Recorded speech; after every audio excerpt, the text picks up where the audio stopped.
الحمد لله وصلى الله تعالى وسلم وبارك على رسول الله محمد وآله المهتدين بهداه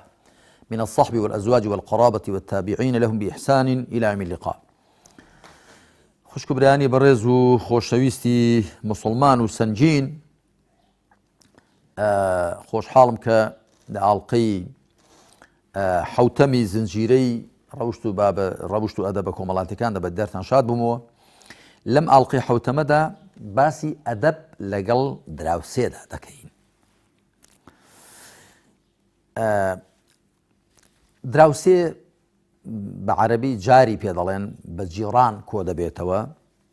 واتە دراوسێیەکان ئەوانن کە ماڵیان لێک نزیکە و ماڵیان لە تەنیشت یەکدیە. ئێمە لە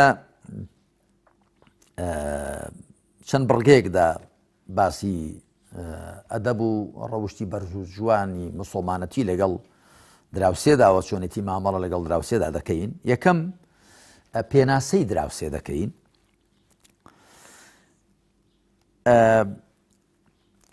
لە کتێبە فیقیەکاندا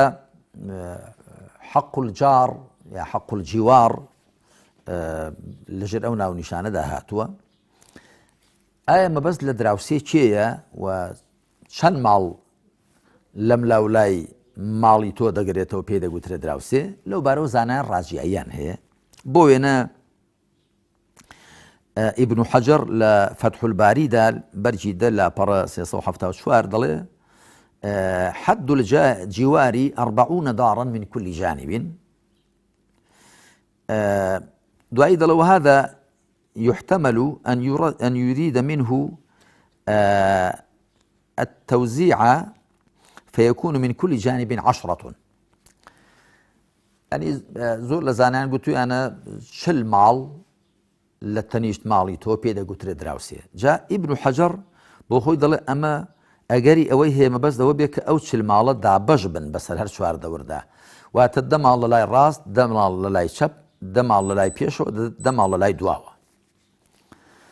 هەندێکی دیکە گوتویان نەخێر، بەڵکو 40 ماڵ لەولاو 40 ماڵ لەولاو لە هەر چوار لاوە 40.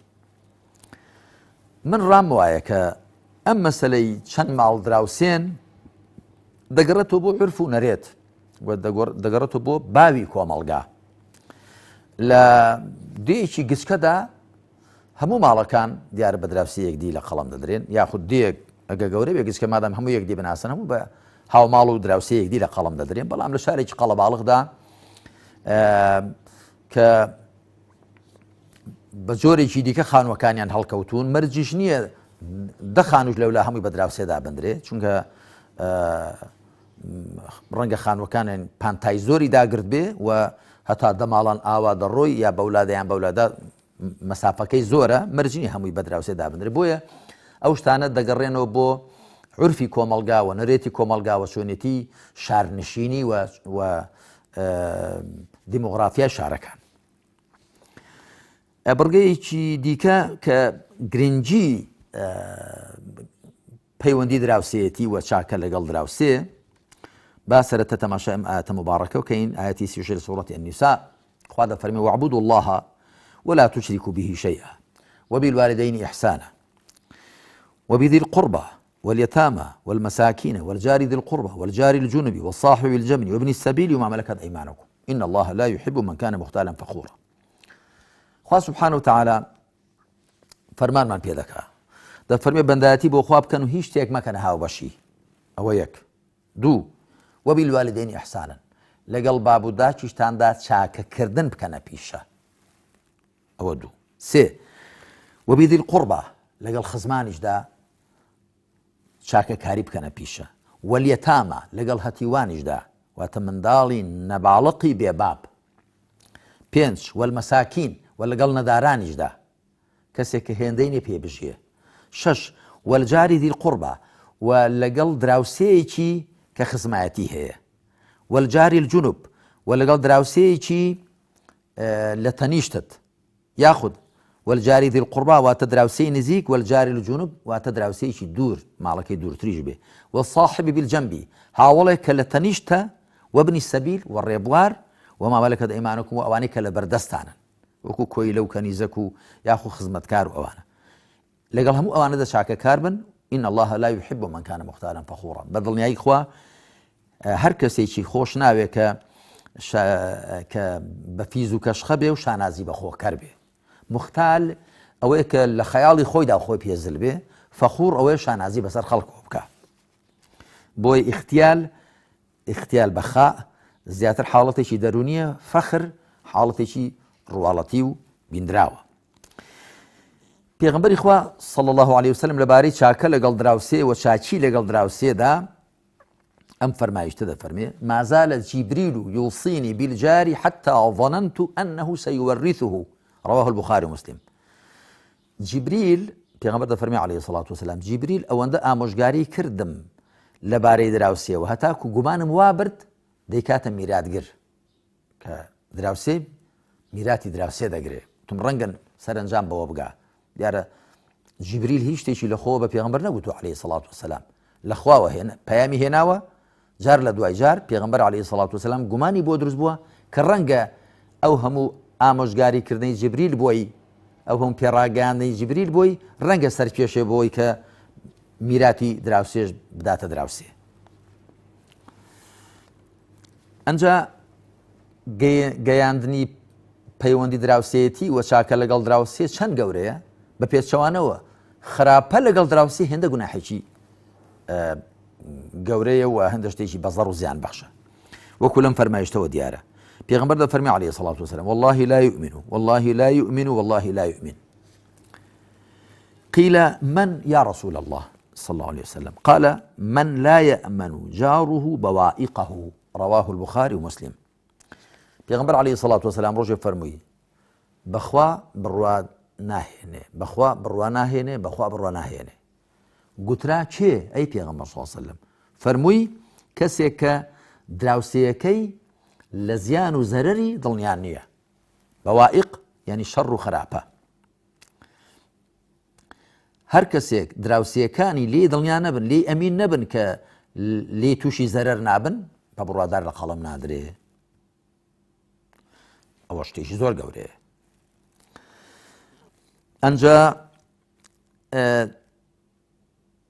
لە فەرمایشتی هیچکەدا هەر لەبارەی ئەوە کە حەقی دراوسێ چەند گەورەیە پێغەمبەر دەفەرمێ عليه الصلاة والسلام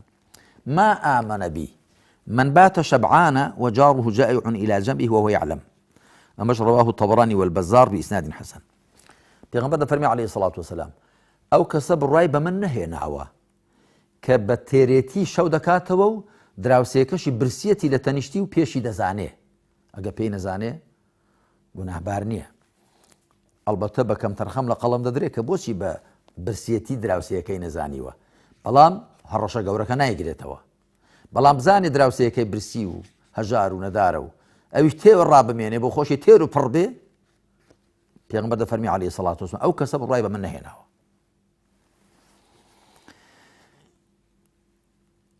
لەو بارەوە کە ئایا چ دراوسەیەک حەقی زیاترە لە چ دراوسەیەک أم فرمايش تبينين عن عائشة رضي الله عنها قالت قلت يا رسول الله صلى الله عليه وسلم إن لي جارين فإلى أيهما أهدي قال إلى أقربهما منك بابا رواه البخاري ذلك من عائشة خوالي الرازي به الصديقة بنت الصديق ضل يقولتم أي بيغمبر إخوة صلى الله عليه وسلم من دو دراسي بهن ئایا دیارەکەم هەبوو خواردنێک شتێک کە دەیکەمە دیاری بیدەم بە کامیان فەرمووی کامیان دەرگاکەی لێتەوە نزیکترە دیارەکە بدە بەو ئەو ماپی زیاتری لەسەرتە چونکە لێتەوە نزیکترە ئەمە وەکو پێوەرێک دەبێت دایبنی دراوسێ هەتا لە ڕوو جوغرافیەوە لێتەوە نزیکتر بێ دیارە مافیشی زیاتر لەسەرت هەیە و تا دوورتر بێ مافەکەی دوورتر دەکەوێتەوە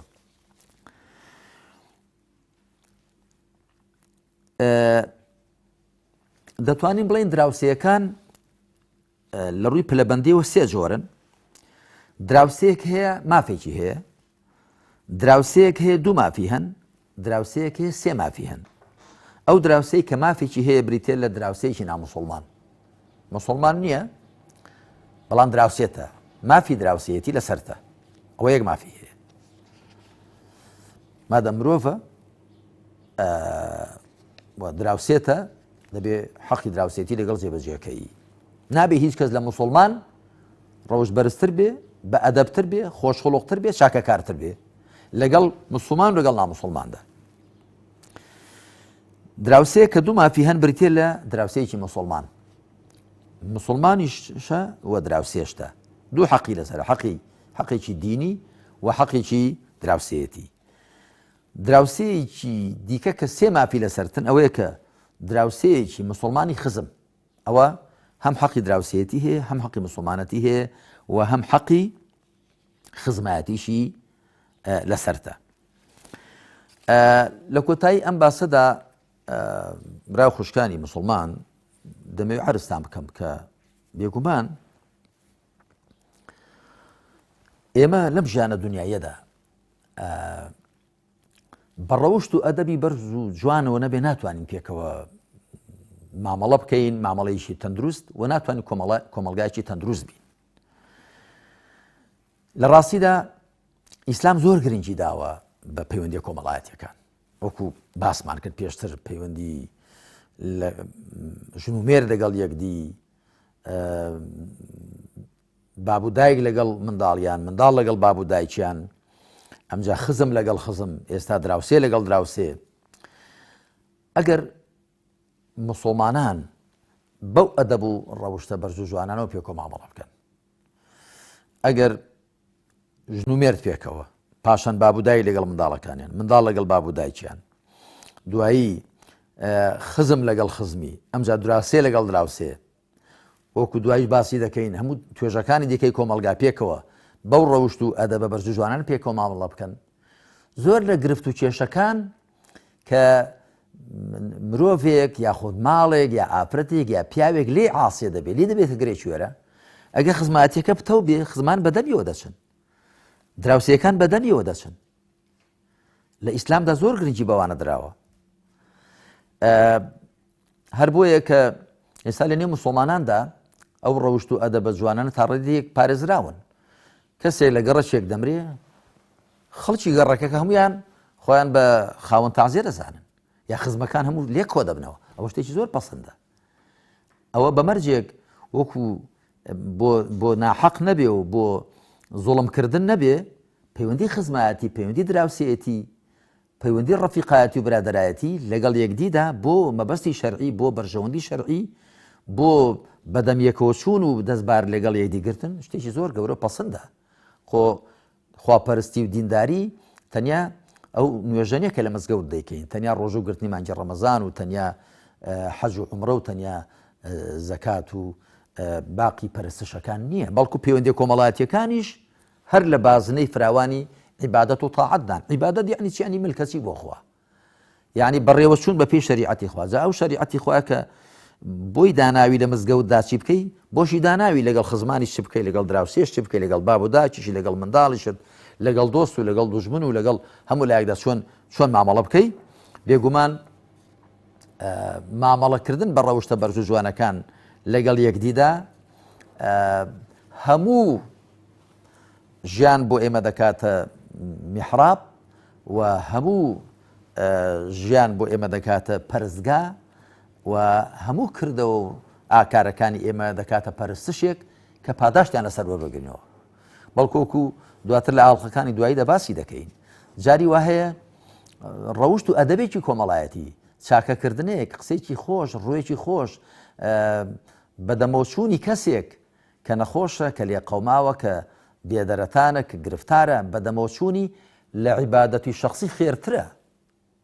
وەکو پێغەمبەر عەلەیهی سەڵات وسەلام لە فەرمایشتێکدا دەفەرمێ لأن أمشي ساعة في حاجة أخي يا في لأن يمشي أحدكم ساعة في حاجة أخيه خير له من أن يعتكف في مسجد هذا شهرا یەکێک لە ئێوە کاتێک بەدەم